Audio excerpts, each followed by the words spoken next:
সুপ্রিয় শিক্ষার্থী বন্ধু, আজকে অনলাইন ক্লাসে তোমাদের সকলকে স্বাগতম। আজকে আমি নবম ও দশম শ্রেণীর জন্য হিসাব বিজ্ঞান এর নবদান বই সম্পর্কে আলোচনা করব। গত ক্লাসে তোমাদের নবদান বই সম্পর্কে বেসিক ধারণা দিয়েছিলাম। আজকে এই নবদান বইয়ের কিছু বিষয় আছে যেগুলো শিক্ষার্থীরা প্রায় ভুল করে থাকে, যে বিষয়গুলো সেই বিষয়গুলো নিয়ে আমি আজকে আলোচনা করব সংক্ষেপে। তো আমরা জানি নবদান বই হচ্ছে কি নগদ টাকার হিসাব, যে এখানে আমাদের কাছে নগদে যে টাকা ছিল, আমরা জানি আমাদের টাকা থাকে দুইটা জায়গায়, একটা হচ্ছে নগদে আর একটা হচ্ছে ব্যাংকে। এই দুই জায়গায় আমাদের টাকা থাকে। এখন নির্দিষ্ট সময় শেষে আমাদের নগদ এবং ব্যাংকে যে টাকা আছে এই ব্যালেন্সটা মিলিয়ে দেখার জন্য আমরা কি করি, নবদান বই রেখে থাকি। এখন আমরা জানি আমাদের শুরুতেই একটা ব্যালেন্স থাকে। এখানে আমরা জানি নবদান বই দুইটা দিক, একটা হচ্ছে প্রাপ্তি আর একটা পরিশোধ।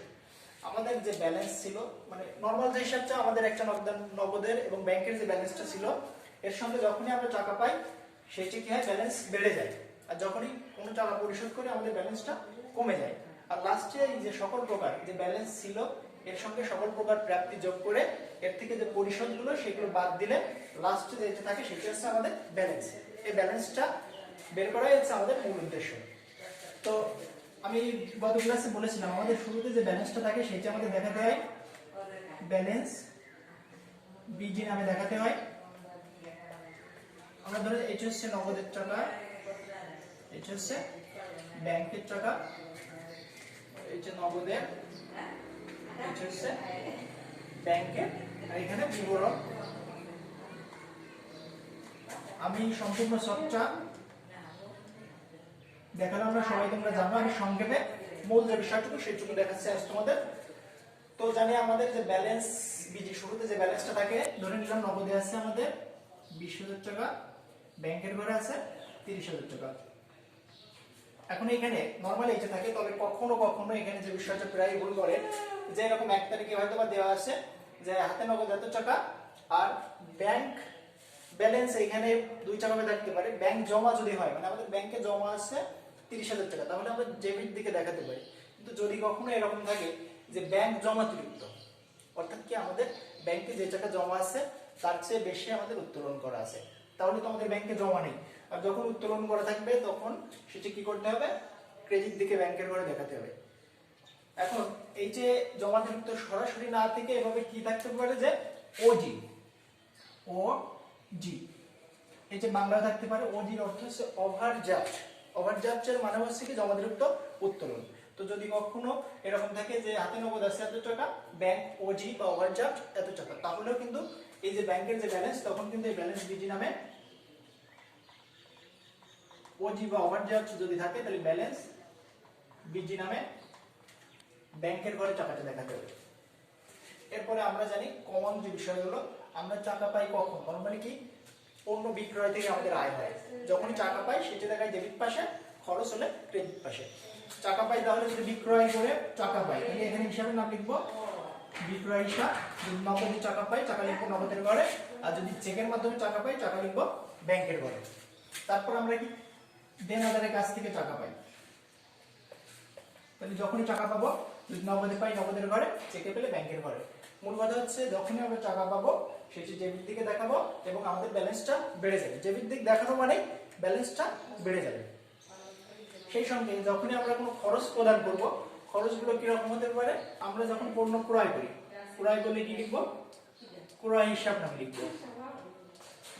তখন কিন্তু কি হবে, এই যে যদি নগদে ক্রয় করি, আমাদের নগদ থেকে ক্রেডিট পাশে দেখানো মানে কমাই দেয়, যদি নগদের ব্যালেন্স কমে গেল। আর যদি চেকের মাধ্যমে এটা পরিশোধ করি তখন কি টাকাটা কমাবো কোন জায়গা থেকে, ব্যাংক থেকে। তবে কিছু লেনদেন এরকম আছে যে উভয়টাই, যে পণ্য ক্রয় করা হয়েছে যার কিছু টাকা নগদে এবং কিছু টাকা চেকের মাধ্যমে, সেই ক্ষেত্রে কি হবে, দুই পাশে আমরা ক্রয় হিসাব লিখবো, টাকা লিখবো দুই পাশে। নগদে যে টাকা প্রদান করছি সেটা নগদের ঘরে, আর চেকে যে টাকা দিচ্ছি সেটা ব্যাংকের ঘরে। তো এখানে এগুলো আমরা সবাই জানি। আর কি কি ব্যয় আছে আমাদের, আমরা বেতন প্রদান করতে পারি, ভাড়া প্রদান করতে পারি, বিজ্ঞাপন প্রদান করতে পারি। এই খরচগুলো যদি আমরা প্রদান করি এখানে লিখবো বেতন হিসাব, বিজ্ঞাপন হিসাব, ভাড়া হিসাব। টাকা যদি নগদে দিই তাহলে নগদের ঘরে, আর চেকে দিলে ব্যাংকের ঘরে। এই হচ্ছে আমাদের হিসাব। তবে যে জায়গায় সমস্যা হয় আমাদের প্রায়, আমাদের টাকা থাকে দুইটা জায়গায়, একটা হচ্ছে নগদে আর একটা ব্যাংকে। আমাদের কিছু লেনদেন এরকম আছে যে আমরা আগে যে লেনদেনগুলো এগুলো কিন্তু সবগুলোই কি আছে, আমাদের টাকা হয় কমে যাচ্ছে না হলে বৃদ্ধি পাচ্ছে। কিছু লেনদেন এরকম আছে যে আমাদের দেখা যাচ্ছে কি আমরা ব্যাংক থেকে কিছু টাকা তুলে এনে নগদে রাখলাম, তাহলে কি হলো, আমার ব্যাংকের টাকা কমে গেল, নগদে বৃদ্ধি পেল। মানে আমার কি শুধু এক জায়গা থেকে আবার এক ফান্ড থেকে আরেক জায়গায় এনেছে, এখানে কিন্তু আমার টোটাল অ্যামাউন্ট কিন্তু ঠিকই আছে। তাহলে আরেকটা কাজ করতে পারি কি, যে নগদে আমার অনেক টাকা রয়েছে, কিছু টাকা আমি এখান থেকে ব্যাংকে জমা দিতে পারি। তাহলে কি হচ্ছে, আমার নগদ থেকে কমে ব্যাংকে জমা হচ্ছে, তার মানে আমার কিন্তু টোটাল অ্যামাউন্ট একই থাকতেছে। আমি অন্য কোনো প্রতিষ্ঠানকে দিচ্ছি না, এটা আমার টাকা এক জায়গা থেকে আরেক জায়গায় রাখছি। এরকম যদি কোনো লেনদেন হয় সেইগুলোকে বলে কন্ট্রা এন্ট্রি। এই ধরনের এন্ট্রিগুলো নগদান বইয়ে উভয় দিকে দেখাতে হয়। তো এটি কিভাবে দেখাবো, আমরা যদি প্রথমে কি যে আমার নগদ টাকা ব্যাংকে জমা দিলাম, তাহলে আমার কি হচ্ছে, নগদ থেকে কমে যাবে, ব্যাংকের ঘরে জমা হবে। তাহলে আমরা জানি এইটা হচ্ছে ডেবিট দিক, হচ্ছে জমা দিক। সেখানে আমরা তাহলে কি করব, টাকার অ্যামাউন্টটা দেখাবো ব্যাংকের ঘরে, এখানে জমা করলাম, হিসাবের নাম যা লিখবো বিপরীত, অর্থাৎ নগদান হিসাব। তাহলে এখানে হবে নগদান হিসাব। তাহলে এইটা দেখানোর ফলে কি হলো, আমার ব্যাংকের টাকা বেড়ে গেল। এখন আমার একটা কাজ বাকি থেকে গেল, যে নগদ থেকে কমে গেছে, তাহলে অবশ্যই কি করতে হবে, যে নগদ থেকে কমানো মানে কি, ক্রেডিট দিকে যদি আমি নগদের ঘরে টাকা লিখি তাহলে কি হবে, আমার নগদ টাকার পরিমাণ কমে যাবে। আর এখানে হিসাবের নাম লিখবো বিপরীত যে হিসাব, অর্থাৎ ব্যাংক হিসাব। তাহলে আমার কাজটা কি হলো, এই যে ব্যাংক থেকে কমে গেল, নগদের ঘরে জমা হলো। দুই পাশে, এই জন্য এই লেনদেনগুলো দুই পাশেই দেখানো লাগে। আরেকটা বিষয় আছে, যে আমি যদি ব্যাংক থেকে তুলে এনে নগদে রাখি, তাহলে কি হবে, আমার নগদ টাকা বেড়ে যাবে, ব্যাংকের টাকা কমে যাবে। নগদ টাকা বেড়ে যাচ্ছে তখনই আমার দেখাতে হবে কোথায়, ডেবিট দিকে নগদের ঘরে। হিসাবের নামটা লিখবো বিপরীত, অর্থাৎ ব্যাংক হিসাব। তাহলে কি হলো, এখানে আমার নগদ টাকা বেড়ে গেল, টাকা কমে গেছে কোন জায়গা থেকে, ব্যাংক থেকে। তাহলে এখানে ক্রেডিট দিকে ব্যাংকের ঘরে যখনই আমি টাকা লিখবো, আমার ব্যাংকের টাকা কমে গেল। হিসাবের নাম তখন কি আসবে, এখানে নগদান হিসাব। তো এই হচ্ছে এই যেটা প্রায় সবাই ভুল করি, এটা একটু খেয়াল রাখতে হবে যে আমার টাকা কোথায় বাড়তিছে আর কোন জায়গা থেকে কমতিছে। এই জিনিসটা খেয়াল রাখলে আর এই সমস্যাগুলো হবে না। আর গত ক্লাসে তোমাদের ব্যালেন্স টানাটা দেখাইছিলাম।